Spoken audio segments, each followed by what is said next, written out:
Ano bang meron? Ba't di mo ko kayang pansinin? Pangit ba ko sa iyong paningin? Ano bang meron? Natatakot ka ba na baka ay masaktan kita? Pero sinta, huwag kang mag-alala. Di naman ako tulad ng iba. Wala man akong magagarang kotse, wala rin akong perang marami, pero ang kaya kong ibigay ay ang puso ko. Kaya sana naman ako'y pagbigyan mo na sana ako. Di naman ako tulad ng inakala mo. Di naman ako gwapo, wala ring auto, at ang kayang ibigay lang ay ang puso ko. Kaya wag mo na sana akong itaboy, kasi di naman ako fuckboy. Di naman ako fuckboy.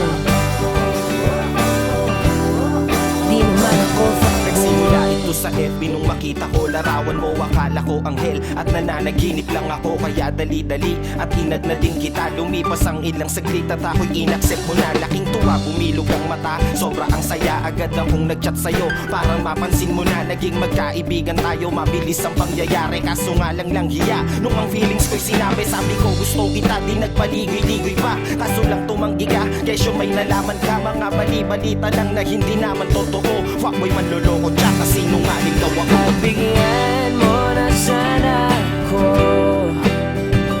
Di naman ako tulad ng inakala mo. Di naman ako gwapo, laing auto, tanging ibigay lang ay ang puso ko. Kaya wag mo na sana akong itaboy, kasi di naman ako fuckboy.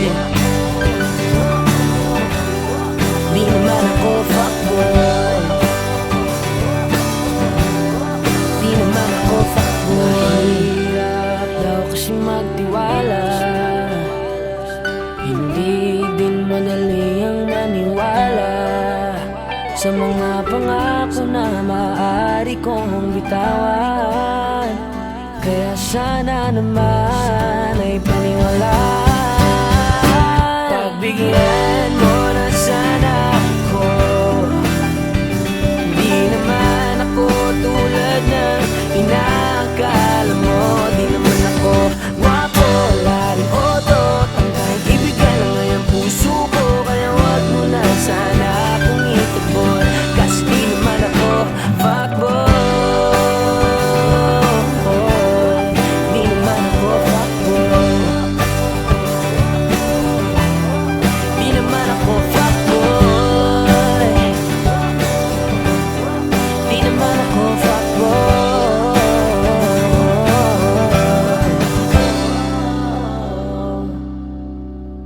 Pagbigyan mo na sana ako.